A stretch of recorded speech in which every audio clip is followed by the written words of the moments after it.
by the age of 23, I was in Jungian analysis and studying Jung very intensively. And C.G. Jung was very focused on Christ from a psychological perspective. And I dealt a lot with that material. So my primary focus and understanding is the Christ as an archetype. And archetypes are primordial images, that is, factors of personality that activate and either take a hold of the individual or of collective movements. So Christ as an archetype, as an image, is this image of the Redeemer, of the one who redeems mankind and who redeems the individual. And that's in Christian ideology, as far as I understand. Like, if you accept Jesus, you are redeemed. And that's sort of like one of the basic tenets of Christianity. But as an archetypal image, when we psychologize Christ, we get in touch with the part of ourself that is redemptive. Jung actually calls this the redemptive symbol. He calls Christ the redemptive symbol in psychological types. So Christ here becomes an image of the self, with a capital S, the potential that can be incarnated into this life and brought into this world. So additionally, in Jung's work, Aeon, he also speaks about Christ quite a lot. The two concepts of Christ relate very much because in psychological types, he's saying that Christ is an image of the redemptive symbol within the individual, that possibility to be redeemed, to bring new creativity and potential into life.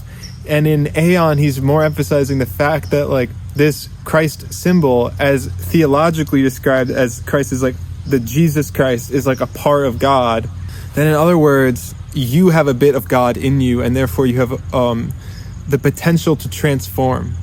And it's this factor of transformation, of integration of new potential, of the ability to overcome traumatic experiences, difficulty, confusions that enter the personality and enter into some new capacity of self that he sees in Christ. And it's that type of perspective on Jesus that I would have. And I wrote way back, and it's still on my website, around Easter in 2017 about Easter mythologies. Because on a historical level, there's a lot of connections between what are mixed up as Dionysian and Eastern, more further Eastern cults that were similar to Dionysus, alongside these myths and religious cults that developed in Alexandria that sort of mixed it all together, specifically Mithras. The Mithras cult had a redemptive man who wrestled a bull. And so when you look at like some of the developments in Christianity, what became codified in like the Council of Nicaea, you know that he was born around the winter solstice, and his allowing to retain some of these like vegetative god attributes associated with the winter solstice and the Easter time, the spring solstice, and the Easter symbology, which is rooted in paganism of the bunny rabbit and the egg. These are all rooted in pagan religions. That, in this sense, Jesus as Christ and that cultural framework is an extension of and a collaboration with the pagan psyche. So that Jung will talk about the Christianization of pagan Europe. So that on top of a pagan substructure, which would include Dionysian-like gods and mother cults, came a Christianization as to where this somewhat Judaic moral structure was sort of superimposed.